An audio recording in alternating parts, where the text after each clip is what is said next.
proposition that all men are created equal.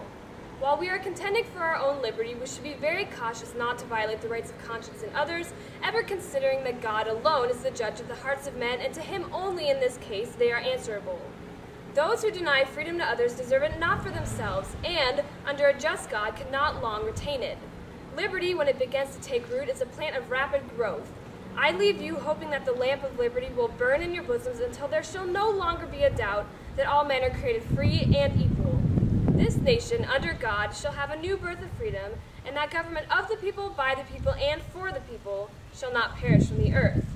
There is a destiny which has control of our actions, not to be resisted by the strongest efforts of human nature. Let us have faith that right makes might, and that in faith let us to the end dare to do our duty as we understand it. The ways of providence being inscrutable, and the justice of it not to be scanned by the shallow eye of humanity, nor to be counteracted by the utmost efforts of human power, or wisdom, resignation, and as far as the strength of our reason and religion can carry us, a cheerful acquiescence to the divine will is what we are to aim. The will of God prevails.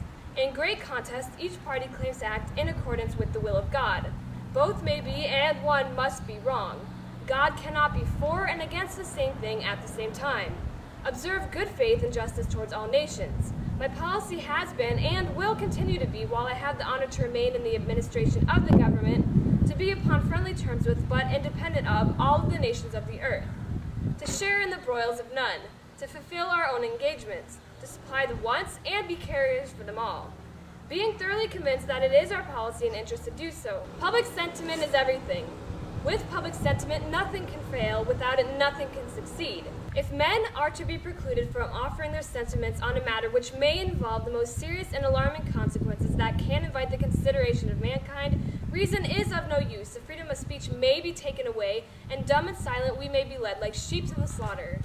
Cultivate peace and harmony with all. Of all the animosities which have existed among mankind, those which are caused by a difference of sentiments and religion appear to be the most inveterate and distressing, and ought to be most deprecated.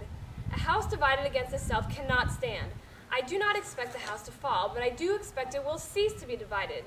It will become all one thing or the other.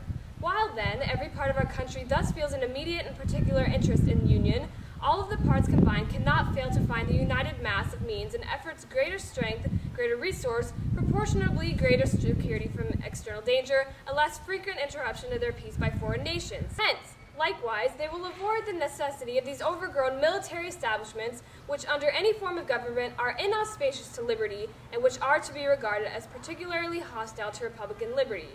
In this sense, it is that your union ought to be considered as the main prop of your liberty, and that the love of one ought to endear you to the preservation of the other. The dogmas of the quiet past are inadequate to the stormy present.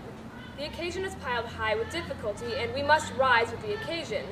As our case is new, so we must think anew and act anew. We must disenthrall ourselves, and then we shall save our country. It should be the highest ambition of every American to extend his views beyond himself, and to bear in mind that his conduct will not only affect himself, his country, and his immediate posterity, but that its influence may be coextensive with the world and stamp political happiness or misery on ages yet unborn. The mystic cords of memory, stretching from every battlefield and every patriot grave to every living heart and hearthstone all over this broad land, will yet swell the chorus of the Union when again touched, as surely as they will be, by the better angels of our nature. To his care commending you, as I hope in your prayers you will commend me, I bid you all an affectionate farewell. Thank you.